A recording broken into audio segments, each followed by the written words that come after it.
ಪತಿ ಹರೀಶ್ಗೆ ತಪ್ತಾ ಇಲ್ಲ ಸಂಕಷ್ಟ. ಒಂದು ಕೇಸ್ನಲ್ಲಿ ಬೇಲ್ ಸಿಕ್ಕಿದೆ, ಮತ್ತೊಂದು ಕೇಸ್ನಲ್ಲಿ ಅರೆಸ್ಟ್ ಆಗುವಂತಹ ಭೀತಿ ಎದುರಾಗ್ತಾ ಇದೆ. 3.25 ಕೋಟಿ ಹಣ, 450 ಗ್ರಾಂ ಚಿನ್ನಾಭರಣ ಫ್ರಾಡ್ ಕೇಸ್ ವಿಚಾರವಾಗಿ ಇದೀಗ ಇಬ್ಬರು ದಂಪತಿಗೂ ಕೂಡ ಭೀತಿ ಎದುರಾಗಿರುವಂತದ್ದು. ಬೇಲ್ ಸಿಕ್ಕಿದೆ ಒಂದ್ ಕಡೆ ಆದ್ರೆ ಮತ್ತೆ ಅರೆಸ್ಟ್ ಮಾಡಬಹುದು ಅನ್ನುವಂತ ಆತಂಕ ಇನ್ನೊಂದು ಕಡೆ ಎದುರಾಗ್ತಾ ಇದೆ. ಇಂದು ವಿಚಾರಣೆಗೆ ಹಾಜರಾಗುವಂತೆ ಪೊಲೀಸ್ ನೋಟಿಸ್ ಅನ್ನ ಕೊಟ್ಟಿದ್ದಾರೆ. ರಾಜರಾಜೇಶ್ವರಿ ನಗರ ಪೊಲೀಸ್ ಠಾಣೆಯಲ್ಲಿ ಮತ್ತೊಂದು ಕೇಸ್ ಕೂಡ ದಾಖಲಾಗಿರುವಂತದ್ದು. ನೆನ್ನೆ ಐಶ್ವರ್ಯ ಮನೆಯಲ್ಲಿ ಶೋಧ ಕಾರ್ಯ ಕೂಡ ನಡೆಸಿದ್ದಾರೆ ಖಾಕಿ ಪಡೆ. ಐಶ್ವರ್ಯ ಗೌಡ ಮತ್ತೆ ಠಾಣೆಗೆ ಕರೆಸಿ ವಿಚಾರಣೆಯನ್ನು ನಡೆಸೋದಕ್ಕೆ ಖಾಕಿ ಪಡೆ ಪ್ಲಾನ್ ಕೂಡ ಮಾಡಲಾಗಿದೆ. ಏನು ಚಿನ್ನಾಭರಣ ಹಾಗೆ ಕೋಟಿ ಕೋಟಿ ಹಣವನ್ನ ದೋಚಿರುವಂತಹ ವಿಚಾರವಾಗಿ ಐಶ್ವರ್ಯ ದಂಪತಿ ಮೇಲೆ ಫ್ರಾಡ್ ಕೇಸ್ ದಾಖಲಾಗಿತ್ತು. ಸದ್ಯಕ್ಕೆ ಬೇಲ್ ಸಿಕ್ಕೋ ಆಚೆ ಬಂದಿದ್ರು, ಆದರೆ ಮತ್ತೆ ಇವತ್ತು ನೋಟಿಸ್ ಅನ್ನ ಕೊಟ್ಟಿದೆ ಖಾಕಿ ಪಡೆ ವಿಚಾರಣೆಗಾಗಿ. ವಿಚಾರವಾಗಿ ಹೆಚ್ಚಿನ ಮಾಹಿತಿಯನ್ನ ಕೊಡೋದಕ್ಕೆ ನ್ಯೂಸ್ ಡೆಸ್ಕ್ ಇಂದ ನಾಗರಾಜ್ ಲೈವ್ ನಲ್ಲಿ ಜಾಯಿನ್ ಆಗ್ತಾ ಇದ್ದಾರೆ. ಸರ್ ನಾಗರಾಜ್, ಬೇಲ್ ಸಿಕ್ಕಿದೆ, ಬಟ್ ಆದ್ರೂ ಕೂಡ ಇವತ್ತು ಮತ್ತೆ ಪೊಲೀಸ್ನವರು ವಿಚಾರಣೆಗೆ ಹಾಜರಾಗುವಂತೆ ನೋಟಿಸ್ ಕೂಡ ಜಾರಿಯಾಗಿದೆ. ಏನೆಲ್ಲ ಆತಂಕ ಎದುರಾಗಬಹುದು, ಏನೆಲ್ಲ ಪ್ರಾಬ್ಲಮ್ಸ್ ನ ಫೇಸ್ ಮಾಡಬಹುದು, ವಿಚಾರಣೆಯಲ್ಲಿ ಏನೆಲ್ಲ ಪ್ರಶ್ನೆಗಳನ್ನ ಕೇಳಬಹುದು ನಾಗರಾಜ್? ರೋಜಾ, ಏನು ರಾಜರಾಜೇಶ್ವರಿ ನಗರ ಪೊಲೀಸ್ ಠಾಣೆಯಲ್ಲಿ ಪ್ರಕರಣ ದಾಖಲಾಗಿರ್ತಕ್ಕಂಥದ್ದು, ಏನು ಈ ಹಿಂದೆ ಚಂದ್ರಾಲೇಔಟ್ ಪೊಲೀಸ್ ಠಾಣೆಯಲ್ಲಿ ಒಂದು ಪ್ರಕರಣ ದಾಖಲಾಗಿತ್ತು. 14 kg ಚಿನ್ನವನ್ನು ವಂಚಿಸಿದ್ದಾರೆ, ಚಿನ್ನವನ್ನು ಪಡೆದುಕೊಂಡು ಹಣವನ್ನು ಕೊಟ್ಟಿಲ್ಲ, ಚಿನ್ನ ವಾಪಸ್ ಕೊಟ್ಟಿಲ್ಲ ಅಂತೇಳಿ ವನಿತಾ ಐತಾಳ್ ದೂರು ಕೊಟ್ಟಿದ್ರು.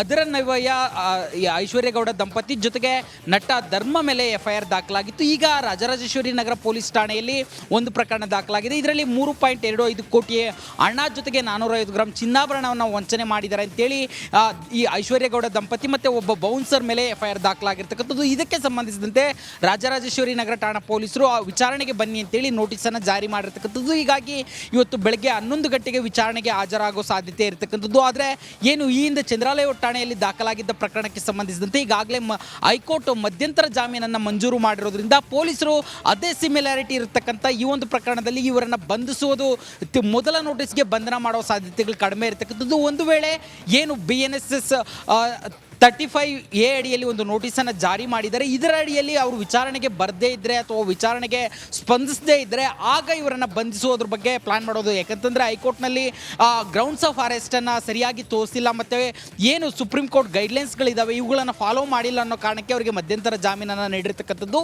ಹೀಗಾಗಿ ಇವುಗಳನ್ನು ಏನು ನೋಟಿಸ್ಗೆ ಸ್ಪಂದಿಸದೆ ಅವರು ವಿಚಾರಣೆಗೆ ಹಾಜರಾಗದೆ ಮತ್ತು ಸರಿಯಾದ ಮಾಹಿತಿಯನ್ನು ಕೊಡದೇ ಇದ್ದರೆ ಬಂಧನ ಮಾಡೋ ಸಾಧ್ಯತೆ ಇರತಕ್ಕಂಥದ್ದು. ಆದರೆ ಏನು ಐಶ್ವರ್ಯ ಗೌಡ ದಂಪತಿ ಇವತ್ತು ವಿಚಾರಣೆಗೆ ಹಾಜರಾಗಿ ಏನು ವಂಚನೆ ಆಗಿದೆ ಅಂತ ಹೇಳ್ತಾ ಇದ್ದಾರೆ, ಅದಕ್ಕೆ ಸಂಬಂಧಿಸಿದಂತೆ ಉತ್ತರವನ್ನು ಕೊಡುವ ಸಾಧ್ಯತೆ ಇರತಕ್ಕಂಥದ್ದು. ರೋಜಾ, ಆಲ್ರೈಟ್, ಥ್ಯಾಂಕ್ ಯು ನಾಗರಾಜ್ ತಮ್ಮೆಲ್ಲ ಡೀಟೇಲ್ಸ್ಗಾಗಿ. ಅವರ ಪತಿ ಹರೀಶ್ಗೆ ತಪ್ತಾ ಇಲ್ಲ ಸಂಕಷ್ಟ. ಒಂದು ಕೇಸ್ನಲ್ಲಿ ಬೇಲ್ ಸಿಕ್ಕಿದೆ, ಮತ್ತೊಂದು ಕೇಸ್ನಲ್ಲಿ ಅರೆಸ್ಟ್ ಆಗುವಂತಹ ಭೀತಿ ಎದುರಾಗ್ತಾ ಇದೆ. 3.25 ಕೋಟಿ ಹಣ, 450 ಗ್ರಾಂ ಚಿನ್ನಾಭರಣ ಫ್ರಾಡ್ ಕೇಸ್ ವಿಚಾರವಾಗಿ ಇದೀಗ ಇಬ್ಬರು ದಂಪತಿಗೂ ಕೂಡ ಭೀತಿ ಎದುರಾಗಿರುವಂತದ್ದು.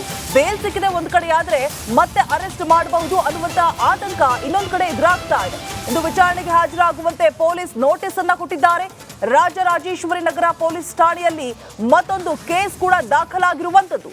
ನೆನ್ನೆ ಐಶ್ವರ್ಯ ಮನೆಯಲ್ಲಿ ಶೋಧ ಕಾರ್ಯ ಕೂಡ ನಡೆಸಿದ್ದಾರೆ ಖಾಕಿ ಪಡೆ. ಐಶ್ವರ್ಯ ಗೌಡ ಮತ್ತೆ ಠಾಣೆಗೆ ಕರೆಸಿ ವಿಚಾರಣೆಯನ್ನು ನಡೆಸೋದಕ್ಕೆ ಖಾಕಿ ಪಡೆ ಪ್ಲಾನ್ ಕೂಡ ಮಾಡಲಾಗಿದೆ. ಏನು ಚಿನ್ನಾಭರಣ ಹಾಗೆ ಕೋಟಿ ಕೋಟಿ ಹಣವನ್ನ ದೋಚಿರುವಂತಹ ವಿಚಾರವಾಗಿ ಐಶ್ವರ್ಯ ದಂಪತಿ ಮೇಲೆ ಫ್ರಾಡ್ ಕೇಸ್ ದಾಖಲಾಗಿತ್ತು. ಸದ್ಯಕ್ಕೆ ಬೇಲ್ ಸಿಕ್ಕೋ ಆಚೆ ಬಂದಿದ್ರು, ಆದರೆ ಮತ್ತೆ ಇವತ್ತು ನೋಟಿಸ್ ಅನ್ನ ಕೊಟ್ಟಿದೆ ಖಾಕಿ ಪಡೆ ವಿಚಾರಣೆಗಾಗಿ. ವಿಚಾರವಾಗಿ ಹೆಚ್ಚಿನ ಮಾಹಿತಿಯನ್ನ ಕೊಡೋದಕ್ಕೆ ನ್ಯೂಸ್ ಡೆಸ್ಕ್ ಇಂದ ನಾಗರಾಜ್ ಲೈವ್ ನಲ್ಲಿ ಜಾಯಿನ್ ಆಗ್ತಾ ಇದ್ದಾರೆ. ಸರ್ ನಾಗರಾಜ್, ಬೇಲ್ ಸಿಕ್ಕಿದೆ, ಬಟ್ ಆದ್ರೂ ಕೂಡ ಇವತ್ತು ಮತ್ತೆ ಪೊಲೀಸ್ನವರು ವಿಚಾರಣೆಗೆ ಹಾಜರಾಗುವಂತೆ ನೋಟಿಸ್ ಕೂಡ ಜಾರಿಯಾಗಿದೆ.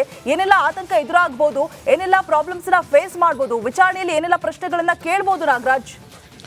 ರೋಜಾ, ಏನು ರಾಜರಾಜೇಶ್ವರಿ ನಗರ ಪೊಲೀಸ್ ಠಾಣೆಯಲ್ಲಿ ಪ್ರಕರಣ ದಾಖಲಾಗಿರ್ತಕ್ಕಂಥದ್ದು, ಏನು ಈ ಹಿಂದೆ ಚಂದ್ರಾಲೇಔಟ್ ಪೊಲೀಸ್ ಠಾಣೆಯಲ್ಲಿ ಒಂದು ಪ್ರಕರಣ ದಾಖಲಾಗಿತ್ತು. 14 kg ಚಿನ್ನವನ್ನು ವಂಚಿಸಿದ್ದಾರೆ, ಚಿನ್ನವನ್ನು ಪಡೆದುಕೊಂಡು ಹಣವನ್ನು ಕೊಟ್ಟಿಲ್ಲ, ಚಿನ್ನ ವಾಪಸ್ ಕೊಟ್ಟಿಲ್ಲ ಅಂತೇಳಿ ವನಿತಾ ಐತಾಳ್ ದೂರು ಕೊಟ್ಟಿದ್ರು.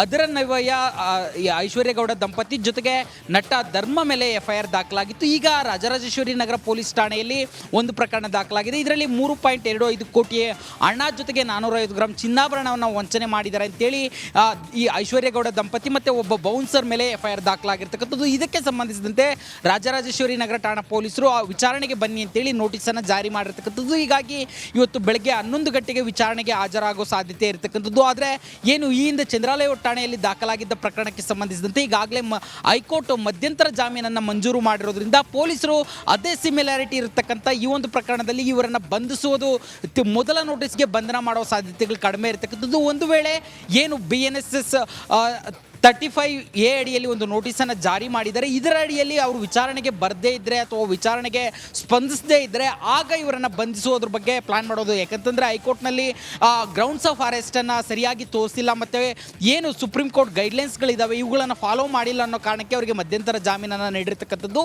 ಹೀಗಾಗಿ ಇವುಗಳನ್ನು ಏನು ನೋಟಿಸ್ಗೆ ಸ್ಪಂದಿಸದೆ ಅವರು ವಿಚಾರಣೆಗೆ ಹಾಜರಾಗದೆ ಮತ್ತು ಸರಿಯಾದ ಮಾಹಿತಿಯನ್ನು ಕೊಡದೇ ಇದ್ದರೆ ಬಂಧನ ಮಾಡೋ ಸಾಧ್ಯತೆ ಇರತಕ್ಕಂಥದ್ದು. ಆದರೆ ಏನು ಐಶ್ವರ್ಯ ಗೌಡ ದಂಪತಿ ಇವತ್ತು ವಿಚಾರಣೆಗೆ ಹಾಜರಾಗಿ ಏನು ವಂಚನೆ ಆಗಿದೆ ಅಂತ ಹೇಳ್ತಾ ಇದ್ದಾರೆ, ಅದಕ್ಕೆ ಸಂಬಂಧಿಸಿದಂತೆ ಉತ್ತರವನ್ನು ಕೊಡುವ ಸಾಧ್ಯತೆ ಇರತಕ್ಕಂಥದ್ದು. ರೋಜಾ, ಆಲ್ರೈಟ್, ಥ್ಯಾಂಕ್ ಯು ನಾಗರಾಜ್ ತಮ್ಮೆಲ್ಲ ಡೀಟೇಲ್ಸ್ಗಾಗಿ. ಅವರ ಪತಿ ಹರೀಶ್ಗೆ ತಪ್ತಾ ಇಲ್ಲ ಸಂಕಷ್ಟ.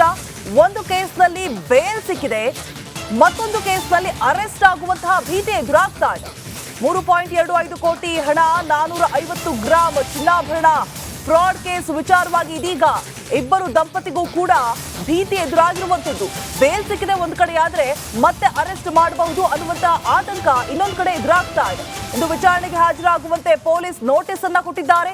ರಾಜರಾಜೇಶ್ವರಿ ನಗರ ಪೊಲೀಸ್ ಠಾಣೆಯಲ್ಲಿ ಮತ್ತೊಂದು ಕೇಸ್ ಕೂಡ ದಾಖಲಾಗಿರುವಂತದ್ದು. ನೆನ್ನೆ ಐಶ್ವರ್ಯ ಮನೆಯಲ್ಲಿ ಶೋಧ ಕಾರ್ಯ ಕೂಡ ನಡೆಸಿದ್ದಾರೆ ಖಾಕಿ ಪಡೆ. ಐಶ್ವರ್ಯ ಗೌಡ ಮತ್ತೆ ಠಾಣೆಗೆ ಕರೆಸಿ ವಿಚಾರಣೆಯನ್ನು ನಡೆಸೋದಕ್ಕೆ ಖಾಕಿ ಪಡೆ ಪ್ಲಾನ್ ಕೂಡ ಮಾಡಲಾಗಿದೆ. ಏನು ಚಿನ್ನಾಭರಣ ಹಾಗೆ ಕೋಟಿ ಕೋಟಿ ಹಣವನ್ನ ದೋಚಿರುವಂತಹ ವಿಚಾರವಾಗಿ ಐಶ್ವರ್ಯ ದಂಪತಿ ಮೇಲೆ ಫ್ರಾಡ್ ಕೇಸ್ ದಾಖಲಾಗಿತ್ತು. ಸದ್ಯಕ್ಕೆ ಬೇಲ್ ಸಿಕ್ಕೋ ಆಚೆ ಬಂದಿದ್ರು, ಆದರೆ ಮತ್ತೆ ಇವತ್ತು ನೋಟಿಸ್ ಅನ್ನ ಕೊಟ್ಟಿದೆ ಖಾಕಿ ಪಡೆ ವಿಚಾರಣೆಗಾಗಿ. ಈ ವಿಚಾರವಾಗಿ ಹೆಚ್ಚಿನ ಮಾಹಿತಿಯನ್ನ ಕೊಡೋದಕ್ಕೆ ನ್ಯೂಸ್ ಡೆಸ್ಕ್ ಇಂದ ನಾಗರಾಜ್ ಲೈವ್ ನಲ್ಲಿ ಜಾಯಿನ್ ಆಗ್ತಾ ಇದ್ದಾರೆ. ಸರ್ ನಾಗರಾಜ್, ಬೇಲ್ ಸಿಕ್ಕಿದೆ, ಬಟ್ ಆದ್ರೂ ಕೂಡ ಇವತ್ತು ಮತ್ತೆ ಪೊಲೀಸ್ನವರು ವಿಚಾರಣೆಗೆ ಹಾಜರಾಗುವಂತೆ ನೋಟಿಸ್ ಕೂಡ ಜಾರಿಯಾಗಿದೆ. ಏನೆಲ್ಲ ಆತಂಕ ಎದುರಾಗಬಹುದು, ಏನೆಲ್ಲ ಪ್ರಾಬ್ಲಮ್ಸ್ ನ ಫೇಸ್ ಮಾಡಬಹುದು, ವಿಚಾರಣೆಯಲ್ಲಿ ಏನೆಲ್ಲ ಪ್ರಶ್ನೆಗಳನ್ನ ಕೇಳಬಹುದು ನಾಗರಾಜ್? ರೋಜಾ, ಏನು ರಾಜರಾಜೇಶ್ವರಿ ನಗರ ಪೊಲೀಸ್ ಠಾಣೆಯಲ್ಲಿ ಪ್ರಕರಣ ದಾಖಲಾಗಿರ್ತಕ್ಕಂಥದ್ದು. ಏನು ಈ ಹಿಂದೆ ಚಂದ್ರಾಲಯ ಪೊಲೀಸ್ ಠಾಣೆಯಲ್ಲಿ ಒಂದು ಪ್ರಕರಣ ದಾಖಲಾಗಿತ್ತು. 14 kg ಚಿನ್ನವನ್ನು ವಂಚಿಸಿದ್ದಾರೆ, ಚಿನ್ನವನ್ನು ಪಡೆದುಕೊಂಡು ಹಣವನ್ನು ಕೊಟ್ಟಿಲ್ಲ, ಚಿನ್ನ ವಾಪಸ್ ಕೊಟ್ಟಿಲ್ಲ ಅಂತೇಳಿ ವನಿತಾ ಐತಾಳ್ ದೂರು ಕೊಟ್ಟಿದ್ರು.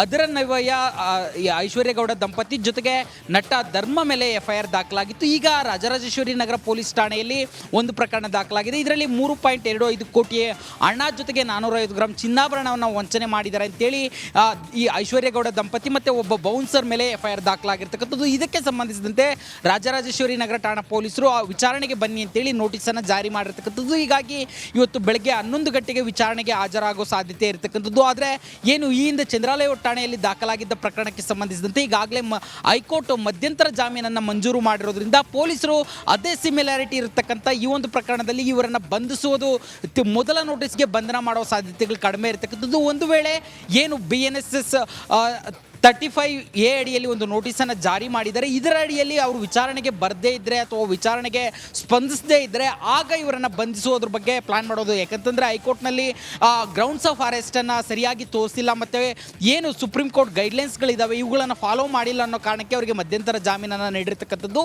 ಹೀಗಾಗಿ ಇವುಗಳನ್ನು ಏನು ನೋಟಿಸ್ಗೆ ಸ್ಪಂದಿಸದೆ ಅವರು ವಿಚಾರಣೆಗೆ ಹಾಜರಾಗದೆ ಮತ್ತು ಸರಿಯಾದ ಮಾಹಿತಿಯನ್ನು ಕೊಡದೇ ಇದ್ದರೆ ಬಂಧನ ಮಾಡೋ ಸಾಧ್ಯತೆ ಇರತಕ್ಕಂಥದ್ದು. ಆದರೆ ಏನು ಐಶ್ವರ್ಯ ಗೌಡ ದಂಪತಿ ಇವತ್ತು ವಿಚಾರಣೆಗೆ ಹಾಜರಾಗಿ ಏನು ವಂಚನೆ ಆಗಿದೆ ಅಂತ ಹೇಳ್ತಾ ಇದ್ದಾರೆ, ಅದಕ್ಕೆ ಸಂಬಂಧಿಸಿದಂತೆ ಉತ್ತರವನ್ನು ಕೊಡುವ ಸಾಧ್ಯತೆ ಇರತಕ್ಕಂಥದ್ದು. ರೋಜಾ, ಆಲ್ರೈಟ್, ಥ್ಯಾಂಕ್ ಯು ನಾಗರಾಜ್ ತಮ್ಮೆಲ್ಲ ಡೀಟೇಲ್ಸ್ಗಾಗಿ.